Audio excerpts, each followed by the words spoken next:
Block পূর্ণাঙ্গ committee আমরা গঠন করেছি এবং এদের অনেক দিন আগে থেকে আমাদের কাছে দাবি ছিল এটা আমাদের গঙ্গাধরপুরের মধুসূদনপুরের 4 নম্বর বুথ। এই জায়গাতে কংগ্রেস এখানকার 50 মেম্বার কংগ্রেস এরা আমাদের সঙ্গে যোগাযোগ করেছিল।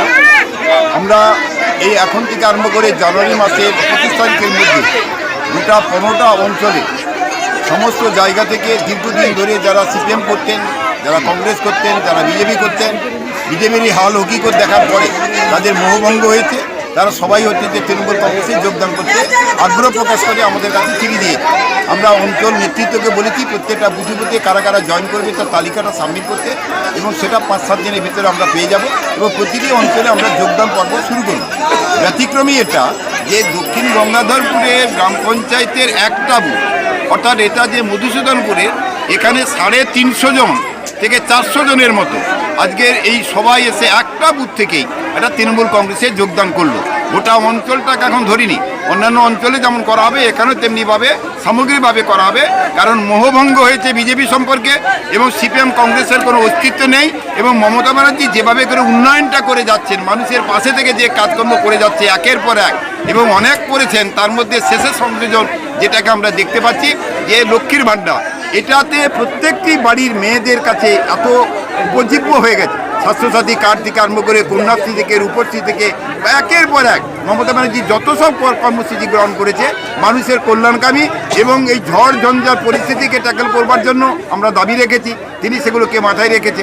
ফলে আজকের এটা আমরা উল্লেখযোগ্য আজকের গঙ্গাধরপুরে একটা বুথে 350 থেকে 400 মানুষ আজকে জয়েন করে মমতা ব্যানার্জির হাত শক্ত করছে এবং এর যে সকলের দাবি আপনারা এখানে শুনলেন যে তারা আগামী দিনে অর্থাৎ পঞ্চায়েত নির্বাচনে যাতে অ্যাবসলিউটলি আমরা সমস্ত বুথে যারা জিতে আনতে পারি সেই অঙ্গীকারবদ্ধ যেমন আজকের এখানকার সবাই মিলে করেছেন, তেমনিভাবে আগামী 24 সালে যে লোকসভা নির্বাচন হবে সেই লোকসভা নির্বাচনে আমাদের ঘরের মেয়ে মমতা ব্যানার্জিকে যাতে প্রধানমন্ত্রী করানো যায় তার জন্য কিন্তু আজকের এই যে উচ্ছ্বাস এটা আজকের একটা বুথের থেকে আমরা প্রথম সূচনা করলাম গঙ্গাধরপুরে।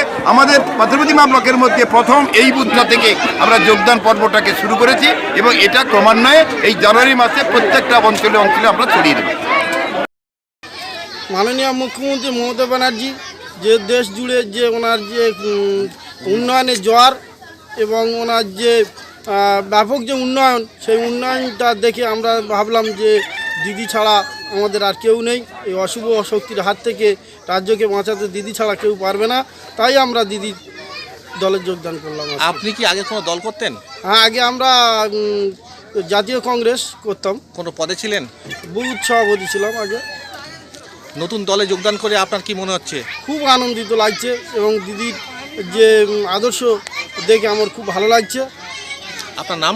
আমার নাম ফয়জুল হক মোল্লা। বাড়ি? বাড়ি এই মধুসূদনপুর